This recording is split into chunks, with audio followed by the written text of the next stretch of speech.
இப்போ நம்ம பண்ணுற பிரசங்கத்தை எல்லாத்தையும் நீங்கள் கேட்குறீங்களோ இல்லையோ, தேவ தூதர்கள்லாம் கேட்டுட்டு இருக்காங்க அப்படின்னு வசனம் சொல்லுது.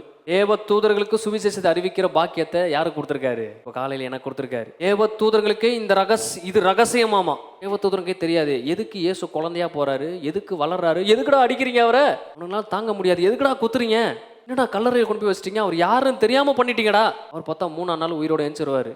இப்பதான் சொல்றாரு, கல்லை மட்டும் திறந்து விட்டு வா அப்படின்னு. அவனுக்கு நினைச்சிருப்பானுங்க, டெட் பாடிட்டு போறோமே, கல்லை திறக்க போறோமேன்னு. கல்லை திறந்தா ஏஞ்சி உக்காண்டிருக்காரு. அவனுங்களுக்கு என்னன்னு ஒண்ணுமே புரிய மாட்டேங்குது.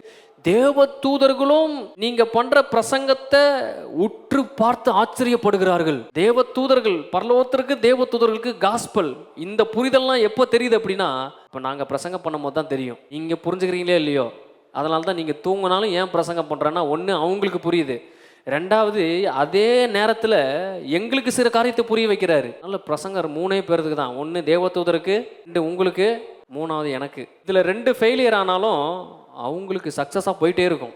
என்ன சொல்ல வரான்றதை ஈஸியாக புரிஞ்சுப்பாங்க.